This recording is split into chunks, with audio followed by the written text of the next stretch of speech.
We're going to go ahead and get started just because it's already 12:47. We are going to focus this session on Organizational Practice 2, which really focuses on climate and culture. And I am going to have my colleague here introduce herself.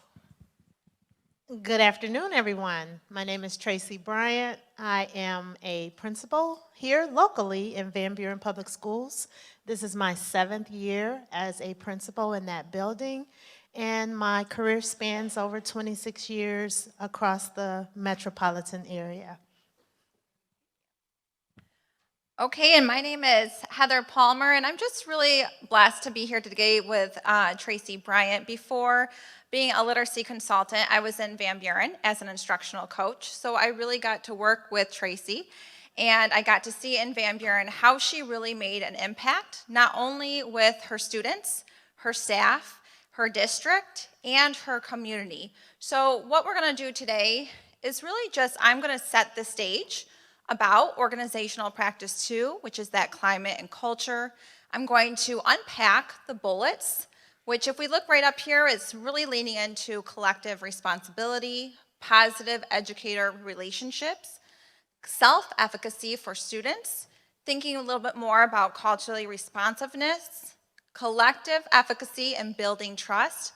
But then the majority of the time is really going to be listening to Tracy and hearing her story about how, as a principal, she really did make a difference, not only in students, teachers, but also in her community. So as a quick little connector, I learned that from this morning. That was loud. I'm going to stand more on this side. I just want to do a quick little connector. Think about your climate of your building, district, or even just your organization. And if you could describe to someone who doesn't know anything about your organization or district, how would you describe it in 5 words or less? So go ahead to the person sitting next to you and describe what your climate is in your building.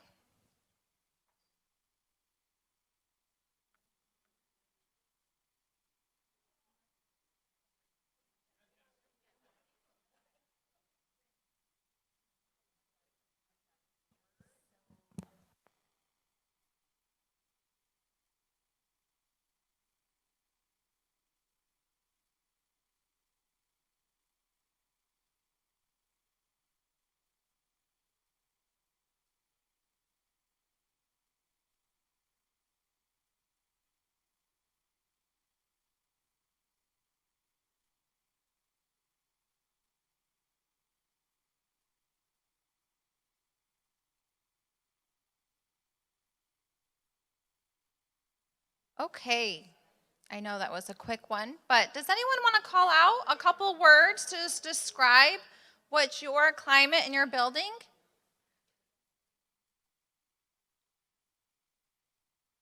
Anyone want to say a couple ones?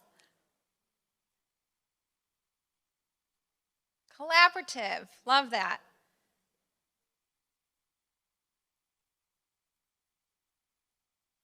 Maybe one more? Hopeful. Oh, I love that. Hopeful. Well, the purpose of this was really to make sure that we're here today to think about the impact that your climate does have in your organization. So thinking about our organizational practices, if you have it out, I invite you to open up to Organizational Practice 2. And when you look at Organizational Practice 2, this is really thinking about the climate reflects a collective sense of responsibility for all children, a focus on developing child independence, competence, and support for the learning of all the children and the adults.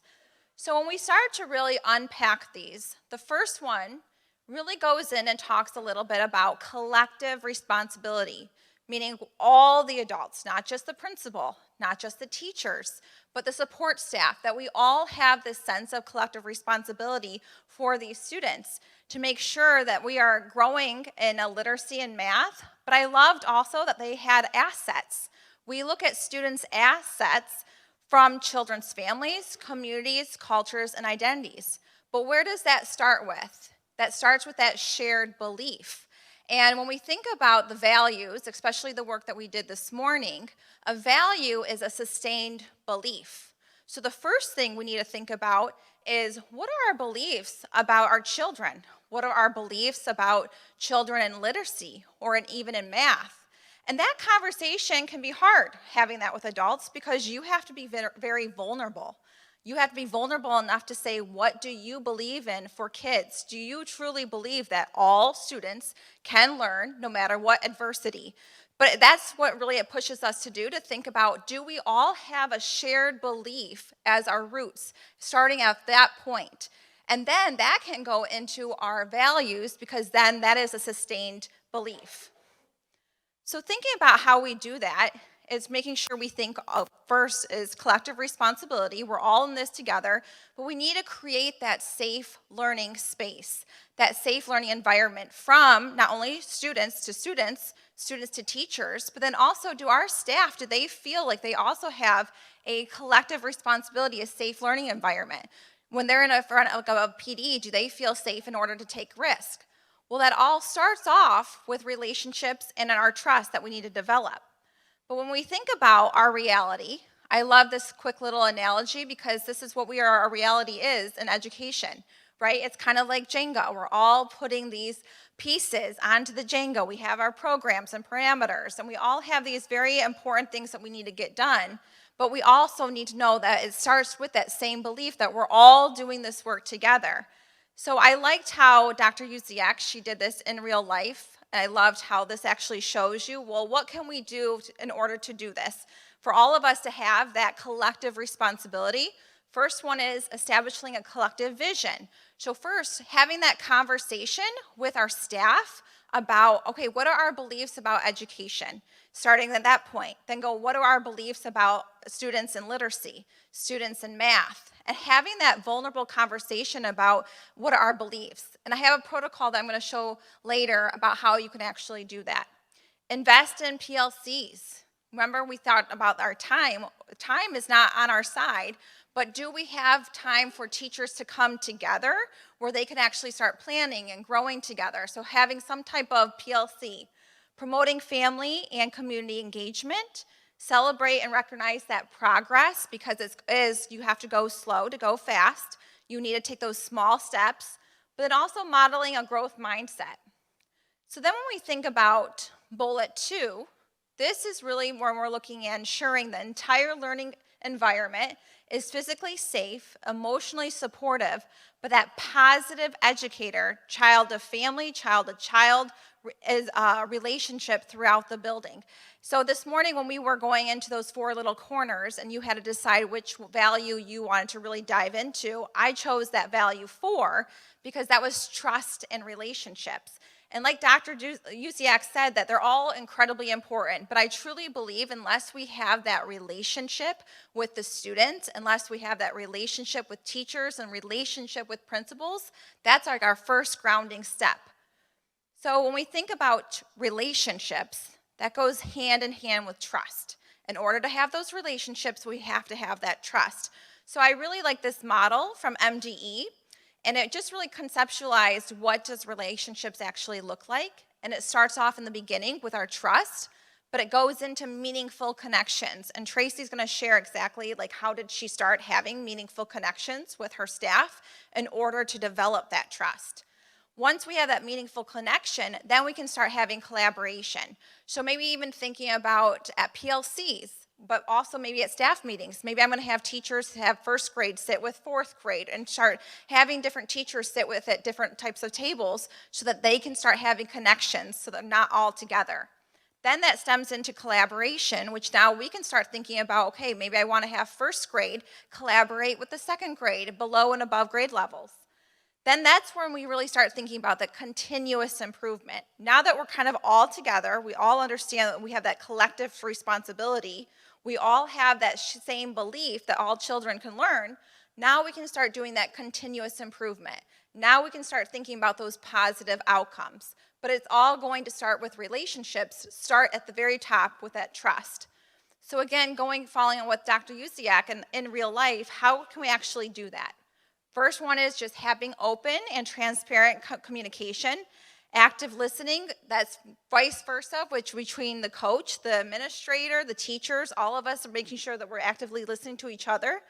Follow through commitments. So if we say something, we need to make sure that we're actually going to do it. If we're saying that we can give you a sub for release time or vice versa, we have to follow through because that builds trust. Providing opportunities for input and collaboration, even thinking about if we're going to do a book study, do teachers have choice into which types of books that they're going to choose from? Possibly even in the professional development, is there some type of survey where we're collecting some type of feedback from staff so that they feel like they have that collective responsibility because they also have choice? Recognizing and appreciating contributions, empowering teachers, and obviously addressing conflict constructively. If we move on and we think a little bit about bullet 3, this could be a whole day itself, a bullet 3. It's a lot that goes into it, but it really hones in about self-efficacy.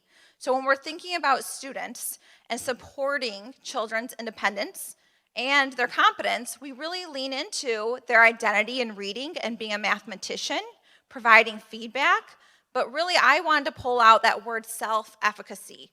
Because if we think about that, we think about self-efficacy really indicates that students who feel confident in their abilities, they think that they can tackle challenging tasks. So they can persist through and succeed when they come to something that might be hard for them. They can actually take that risk. So why do we need to spend time going over this? Well, if we unpack this a little bit more about why do we even worry about self-efficacy, it's really important that it breeds incredible behavior products. Thinking about if a student takes ownership, they can have diligence, persistence, but the first one right there that pointed my eye was engagement. Also, though, performance and self-regulation, participation. So when we think about even collective efficacy, which I'm going to talk about with the teachers aspect of that, we also want to hone in about engagement with students, and that really hones into their self-efficacy. So how do we do this as a teacher? How do we build self-efficacy with students? Well, the first one is mastery. Do they have any opportunity to feel successful? As a coach, I would always tell my teachers, catch them doing something good, anything good. Give them some type of positive reinforcement, because what that does is now it just gives them a little bit of encouragement. So even if they threw their sheet of paper in the basket, say, good job, you did great. Some type of way, catch them being good, because those students who are always hearing, like, oh, I'm getting in trouble, or I can't do this, or anything, they're always going to go down, and their self-efficacy and their self-esteem is going to be lowered. So try and catch them doing something good and give them some type of way where they can feel mastery. The next one is modeling, seeing others complete the task. So thinking about, are there some type of way where we could give them a buddy system where they can see students completing the task and modeling in that type of way?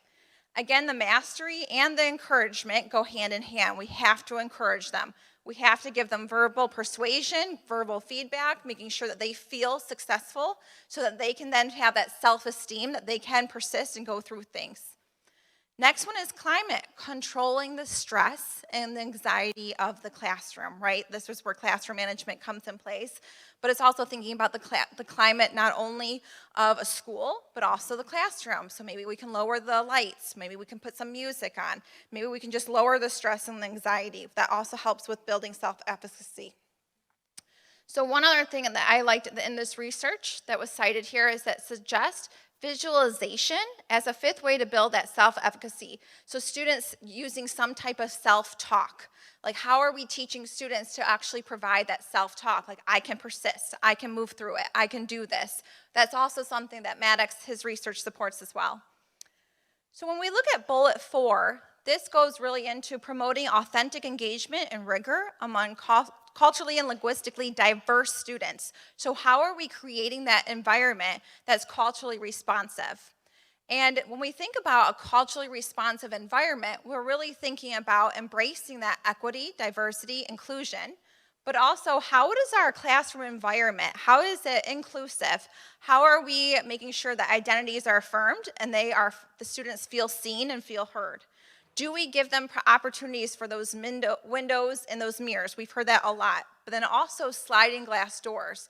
Are we giving them opportunity to not only see themselves, see their partner next door, seeing someone else, but then those sliding glass doors is really giving them an opportunity to see what the world gives us. And the last one is belonging. And then this is so important because when we think about students who take risk, they are going to feel a sense of belonging in the classroom. So again, that goes into relationships.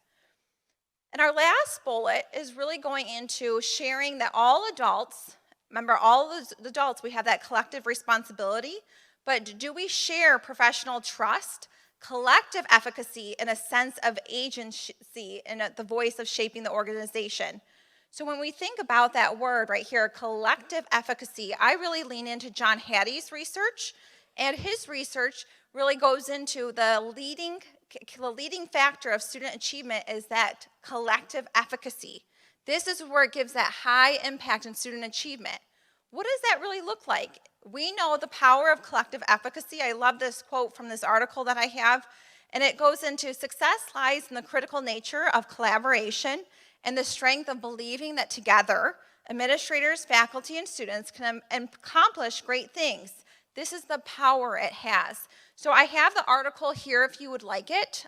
This was something great to do with your staff because then you kind of have that conversation that we're all doing this together.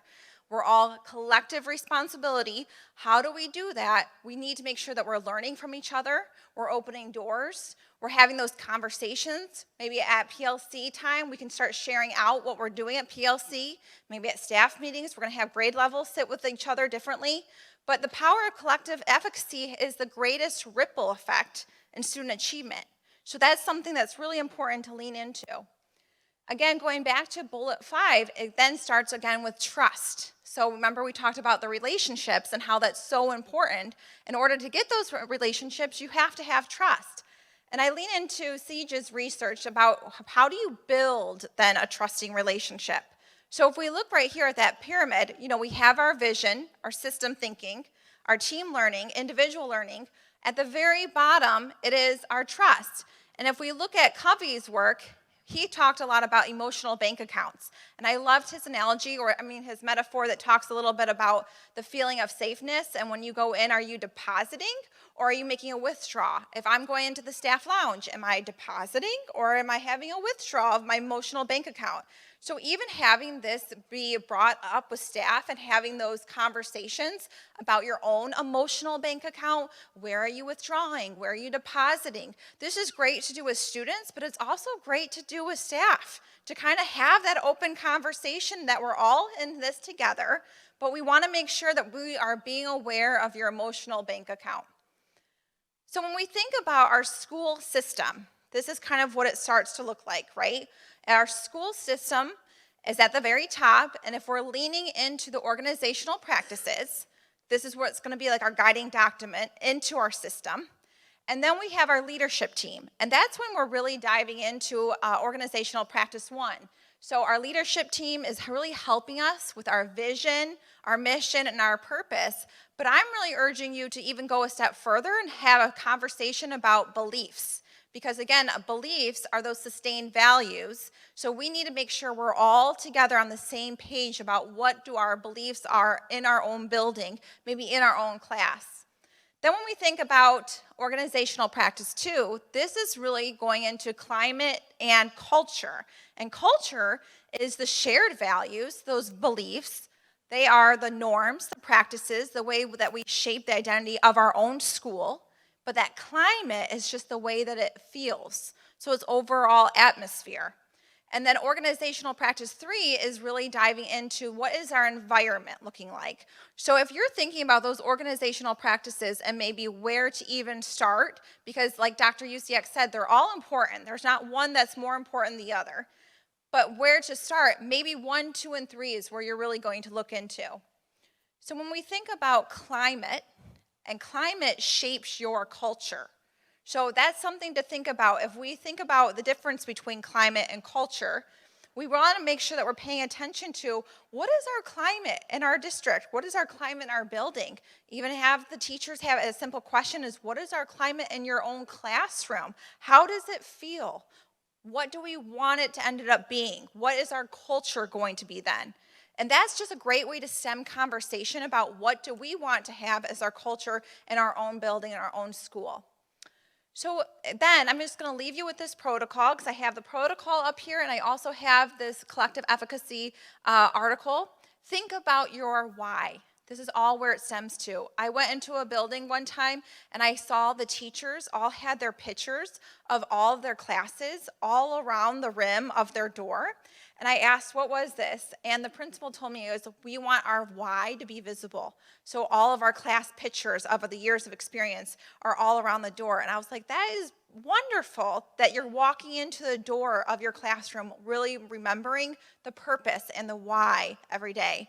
And they also had in the very front of their building, they had a huge picture of all the students. And I love that because it really just reminds you we go into school for education for these babies, for this picture. We just need to make sure that it's going to be visible.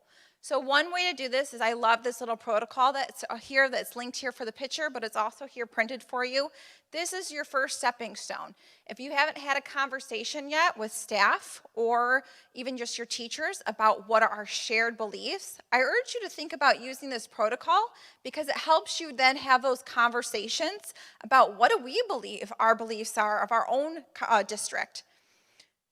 And then too, again, just from this morning, there's a self-reflection form. So this is something also to lean into because this is something that we want to make sure that we're just reflecting on. This could be something you could do with staff to say, we're just going to work on our climate and our culture. I noticed that we're kind of maybe not on the same page. So let's reflect on this, use this as a stepping stone to say, okay, I'm noticing that our lowest score maybe is this. Then this is where we're going to really lean into. So when we think about that, I really wanted to set the stage for why is climate and culture important in the first place, but then also we're here to listen to how one principal actually made that difference. When I first went to Van Buren and I first was hearing about Rawsonville Elementary, they kind of did have the tag of the school that wasn't so pretty. They had that tag that maybe teachers were not so happy with at. And I saw firsthand how this principal, she overcame that. She overcame and made such a huge difference. So I thought this was such a perfect opportunity to have her come and share her story about how she made a difference, not only with her students, staff, but also in her district. So here is Tracy Bryant. Thank you, Heather. And thank you all. I was observing the audience as she was speaking, and I saw people taking notes and taking pictures. And so thank you for being an involved audience. I am Tracy Bryant, and this is my school, Rawsonville Elementary. We are a K-4 school. And just a little backstory before I delve into this. My building, when I first arrived, it still is, it was 88 to 92, somewhere along in there with free and reduced lunch. We were the lowest performing school in the district. There was a history of that, a couple of decades, so it predated me. But as Heather mentioned, there was a mindset about this particular building, and it was almost like the stepchild building of the district, and it was where kids went to fail and where staff went to fail. And so I just want to speak a little bit about the perception in the community and how we have worked hard together to reshape that in our district. So we're talking about culture and climate change. And so when we think about climate change, I really want to spend some time about the metaphor where you really think about a climate. So when you look at this picture, you see an illustration on the left contrasting with an illustration on the right. And so just to engage, when you think about the picture on the left, if you can just raise your hand and just give me a few adjectives to describe what that picture on the left reminds you of. Barren. That was one of the first words that came to my mind. It looks like a barren field. One more. Parched, sun-dried, lack of water. One more. All the way in the back. Dormant. And I love all three of those adjectives because they all tell us that there's very little room for things to grow there. Is that correct? So we all agree with that. Let's look at the picture on the right. 3 adjectives, 3 wonderful friends. Raise your hand and give me an adjective to describe the picture on the right. Growing.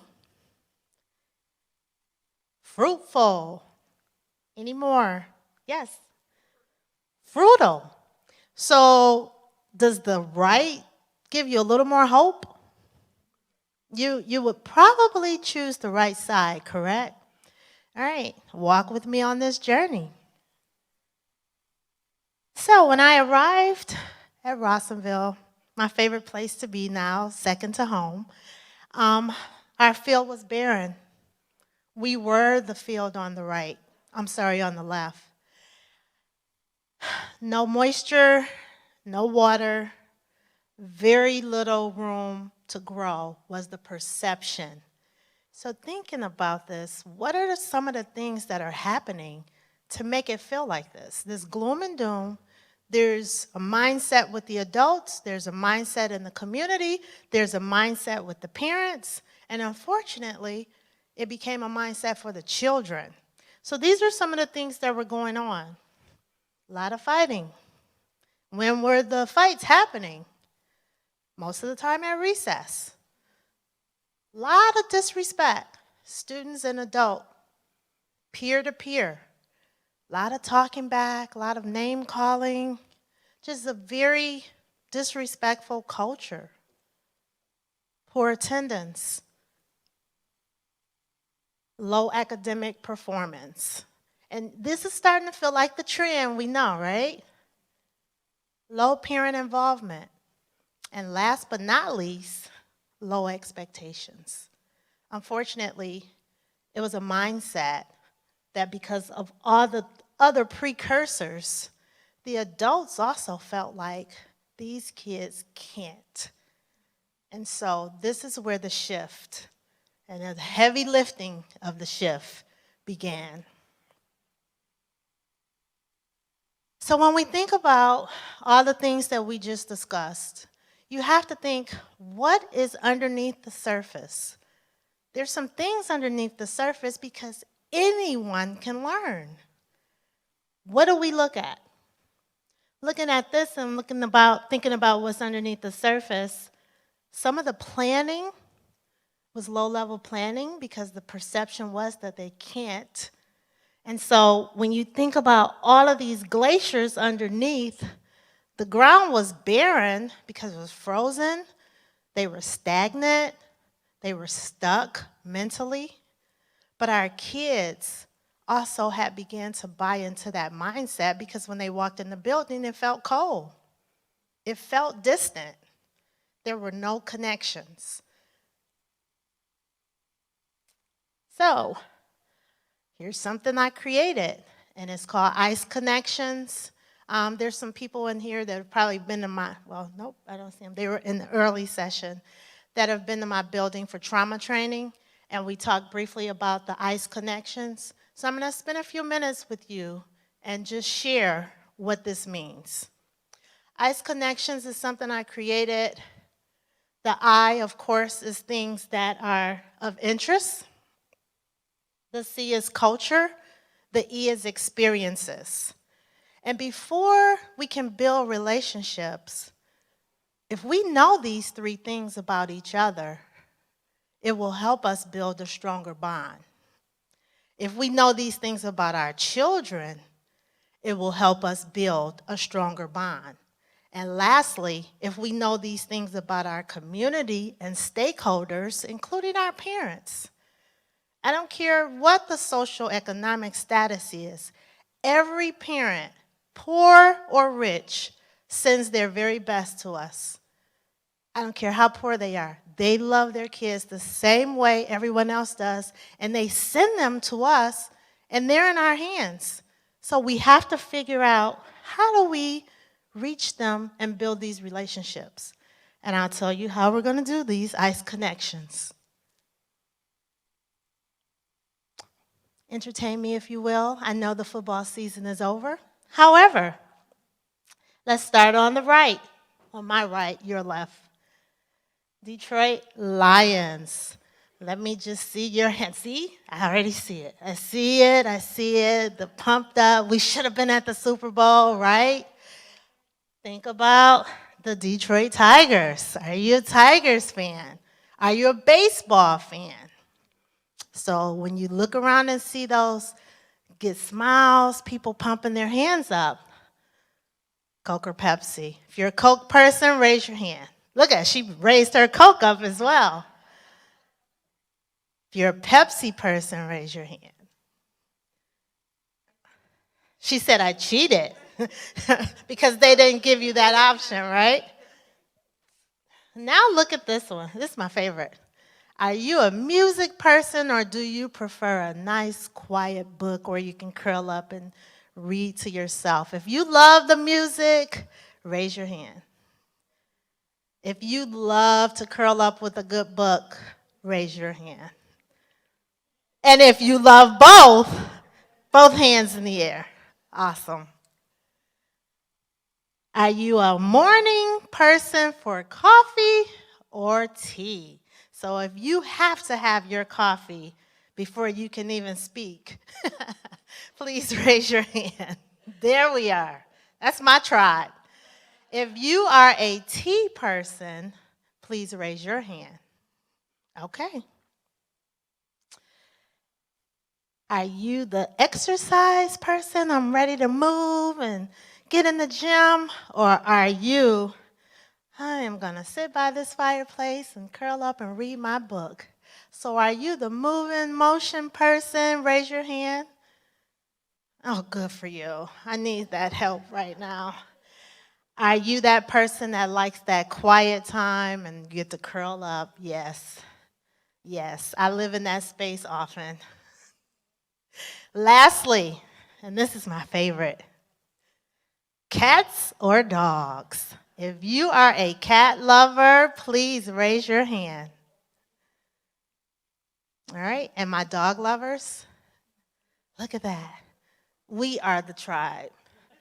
I have a doodle. Her name is Bailey, and she thinks that she's human, so she's part of the family. So what we just did was tapped into how we start building relationships. I can remember the faces of the people that did this when I put the lions up. So even though it's really like an icebreaker, it really starts us to build those relationships. So now I know a little bit about things you're interested in. And this is what I did with my staff and students. So I'm going to go through a story, and I'm going to talk about why those ICE connections made a difference. Aside from our social demographics, we also have a very diverse building. So we have Middle Eastern, African American, Caucasian. We've had less than 2% Asian. One student from Bangladesh, So think about the myriad of the cultures in my building. And it's a nice wide array. So I love the diversity. I embrace it. But the student that came from Bangladesh, when she arrived, no one could connect with her. She felt she couldn't connect with anyone else. So I'm going to use her as an example of why these ICE connections are important. So I'm trying to, make sure that she felt welcomed and immersed into the culture in the classroom settings. But in addition to that, I'm building these relationships with my staff just like I'm building them with my students. So I stopped. I looked for things in our hallways. There was nothing that looked like her. There's nothing that actually came about. There was nothing that looked like my Middle Eastern students either. So there were some things that I realized that we needed to shift. But in addition to that, I started building relationships with my staff because it has to start at the top because it's their perception. So I started with the staff, built those relationships, listening, focusing on those ICE connections, having conversations, not telling, listening, posing questions. What if? What do you think? What are your thoughts about? engaging them in the dialogue so that we can shift this mindset where our kids can't.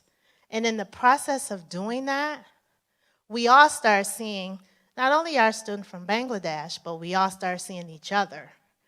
And then we start seeing each other in the eyes of our kids. And so when my staff started talking, it shifted from what our kids can't do to, oh, I don't know if an assembly will work, Miss Bryant. Last time they had an assembly here was years ago, and it was a disaster. And I'm thinking, well, these are kids. We can have an assembly. I don't know. Here's what I did. I called the kids down in small groups, one classroom at a time. I showed them where they would sit. I had music playing when they entered. I lowered my voice. I used nonverbal cues. And as a result, as soon as they got into the gymnasium, I showed them this is where you're sitting. I made it exciting. I'm high-fiving. I'm giving them elbow bumps. But here's what's happening. I'm creating the culture. I'm building trust. I'm showing them that I speak their language because they love the fist bump. But more importantly, I'm modeling the expectation. So one thing I did from that stance, one by one, grade by grade, brought the kids in. We have something that we follow, give me 5, and then we count down. Some of you may be familiar. I modeled that. Kids were silent. Silent. So where staff were thinking it's going to be a debacle, it actually turned into a win. And so as we bring them in, and they're modeling, I'm modeling, they're following, I'm realizing at that point, I got them. I got them. I'm playing fun music. I am getting to know them. They're getting to know me. But then who I really got is the staff. Because now they see these are the kids that they said couldn't be unattended, couldn't be attended, couldn't be anything. And yet, we did it one by one. We practiced it. I can say, give me 5. Total silence. I wouldn't even have to do a countdown. And so after doing this first time, I had no idea how it was going to go. I was hoping that it wasn't a disaster, and it wasn't. So that was the first opportunity to show leading with love, modeling the expectation, and believing that our students could. So it's a small win, but it gave us big results.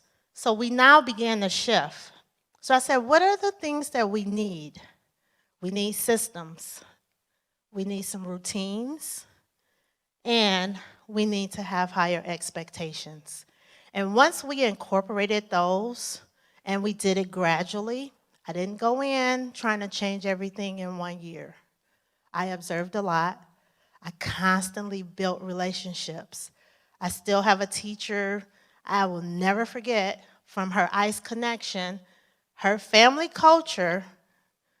Every generation in their family teaches the daughter how to quilt. And they have a litany of quilts, blankets, and they pass it down. How do I know that? Because I listened. I was intentional about that ICE connection. And so when I bring up examples about staff, when I talk to parents at curbside and find out that grandpa's in the hospital and that's why the kid has been absent, so now I know I'm not going to send that truancy letter. I know there's some things going on. Now I'm going to send wraparound services and have my social worker to reach out. Hey, if there's some things happening, some emotional pieces, if the kid needs some conversation, someone to talk to, or if you guys are having trouble getting the kid to school, how can we help? And so I started building the relationships with the families. Moving on. Oh, not there. But moving on to why that's important, because you can't shift change, you can't shift beliefs if you don't know who you're talking to, if you don't believe in the audience that you're serving, and our kids are our clients. They are the ones that we serve, and in order to serve them, we have to make sure that our staff has a mindset that they can learn. In the process of doing all of those systems and routines, we established weekly assemblies, and in those weekly assemblies, every Friday, we talk about PBIS expectations. We reinforce appropriate playground and recess play. We talk about consequences. And I will say my consequences are also done out of love. I never do discipline out of anger. And I give kids a voice. And that's something that they were shocked at. They never had a voice. They were told, or they were suspended, or they were put out of the classroom, and now they have a voice. We use restorative practices, again, a system, some consistent routines, and having high expectations. Are there any questions? I've said a lot. I'm going to take a deep breath. And I want to open the floor to questions or actual examples that you guys might be interested in. Also, our M-STEP scores went up 2 years in a row. Woo woo. All right, Colleen. Okay, I have to say something. I'm just like jumping out of my shoes when Tracy's talking. I had the opportunity to be in her school for 4 days in a row for a coaching intensive back in October. And Tracy is not even telling half of her story. Her school is amazing. And she said it's taken these full 7 years to get it to be functioning, that she could actually be here right today. And I'll just tell you, it's something about when you step into those buildings and you feel it. That's what happens there. And you see the teachers, you walk down the hall, it's a really long hallway. We had to walk every day back and forth. And the teachers are happy to be there. And the kids are happy to be there. And I have to share this story. You don't even know what I'm going to say. But there were 2 boys walking down the hallway into a room. And Tracy kind of followed them, and they went into this room. And I'm just this random guest visiting, and I'm kind of passing back and forth this room a few times. And I see Tracy sitting with some other adults and the 2 kids, and they're just having a lovely time. The room looked like a kind of a place where kids might go to release some energy or get back on track with their learning. And so I just popped in. I had to ask Tracy a question, and of course, I had to wait a few minutes because they were engaged in a deep conversation. And so I sat down and just listened, and I watched what happened and asked my question and left. And then I went back down the hall and back again, and out I see these 2 boys walking back to their classroom, and their faces are just lit up, Tracy. They really are. They feel like they are the cat's meow. I said, hey, you guys, what were you doing in there with Miss Bryant? And they said, oh, we got a chance to show her what we're really good at. And they were sharing some artwork that they did. Well, Tracy lifted them up in that conversation. You would have thought that they were probably there because maybe they misbehaved or something. No, they left that room feeling amazing and appreciated and really felt like, their assets were being honored. So kudos to Tracy, and please ask her questions because she's got things going on that you wouldn't believe. So I'm so sorry, but I had to say it. I did not pay Colleen to say that. So thank you, though. I do remember. And that's one thing that I do. We celebrate our kids. We celebrate our growth. We celebrate improvement. We celebrate small victories. Social emotional dysregulation. If you have a 20-minute interval where that kid was staying on task and doing what they needed to do, let's celebrate that 20 minutes. And that's something that my kids know, and they will come to me and they tell, and they let me know, I did this today. I made it for the entire reading block. And they're using this language, and they're telling me. So they are aware as well. And there's so much to tell, so I was trying not to just talk. But I am open for questions, and I can go on and on with additional conversations about things that we did with our systems and changing them. I can talk about our PLCs. Okay, we have a question.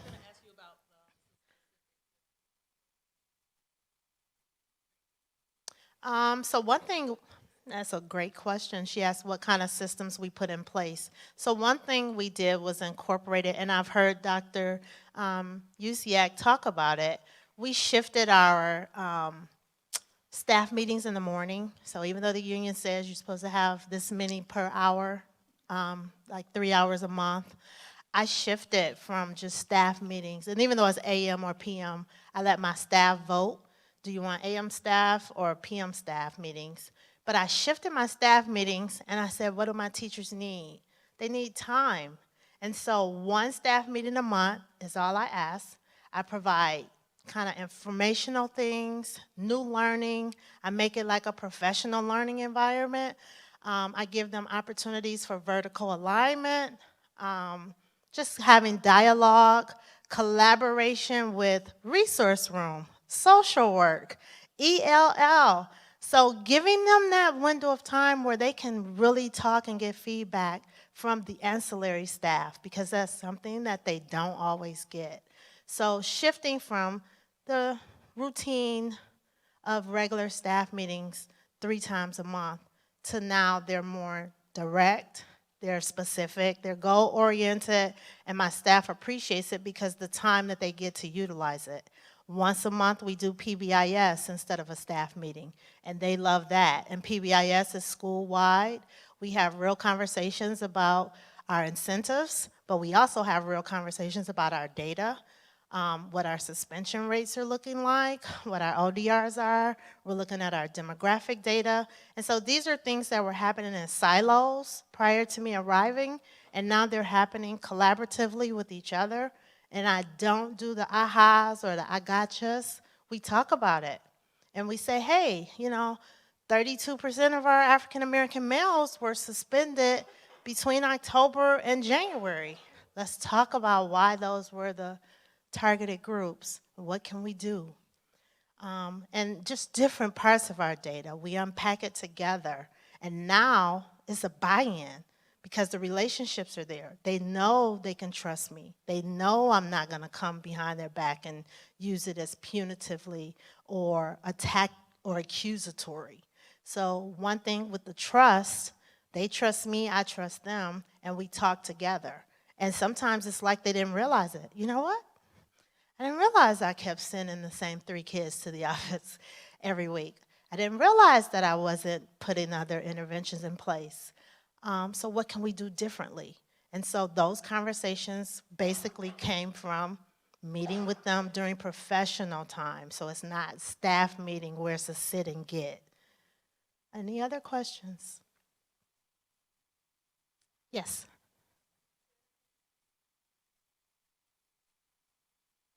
Absolutely. During our Friday assemblies, we celebrate them, students that have chronic attendance problems.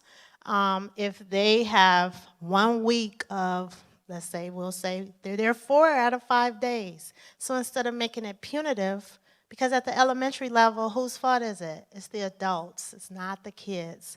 So we celebrate, and it's just, was here 4 days, and you might get to come up on the stage and you get a prize or you get a certificate. So that is a short goal. If I can get 1 week of being in school every day for a kid that's absent a lot, that is a win, and they feel good about themselves. And I know that self-efficacy was mentioned by Heather as well. So that's one thing that I do, celebrate them publicly. That way the whole building is in there, and the audience is amazing. They sit, they clap for each other appropriately, they pause. And I talk to them about auditorium expectations, and when people are here as presenters, whether it's the staff or the students, they give them their undivided attention, and they do it every week, every Friday. It's called Fantastic Fridays. Yes.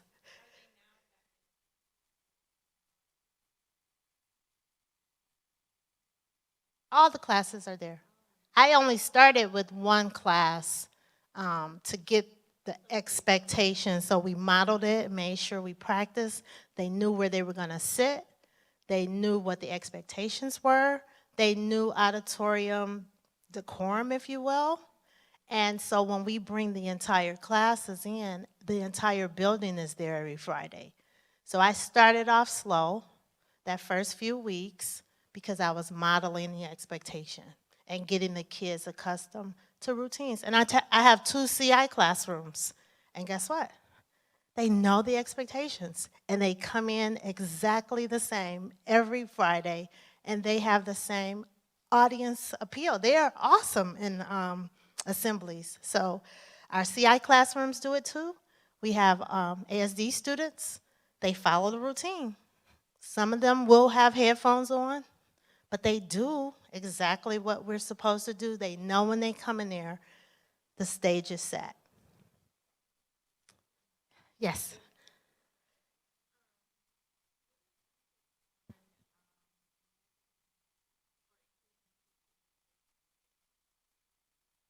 That's a great question. She asks, what are some tips about increasing teacher motivation so that all kids can learn, so that they have that buy-in?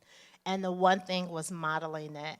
And one thing that we did do, I started spending time at recess and observing so that I could see what was happening and why were there so many conflicts. So we shifted from the fights to talking about why we're fighting, talking about using our words in place of our hands. And now we have student leaders. So as teachers see, kind of like gotta see it from Missouri, not sure if you've heard of that, Show Me State, but they had to see it. And so it became eye-opening. But during our meetings together, again, those professional learning times, which is really our staff meetings, we talk about what's working. What language did we use? So we changed to affirmative language. So instead of saying the punitive thing that you constantly are moving or you're tapping or you're doing these things, you know what? That's when we go to the positive language. You spent 20 minutes today and you were focused totally while we were doing iReady. And a quick little fist bump or shoulder tap, those are the things that you let the teachers see, and then you celebrate the teachers the same way. So I celebrate my teachers. Yes, I celebrate my teachers because you have to make them feel good as well. And I celebrate them in the same way, small intervals, big wins. So you may not have had the 3rd grade M-STEP scores that took us over the top last year, but you know what? Your kids grew tremendously.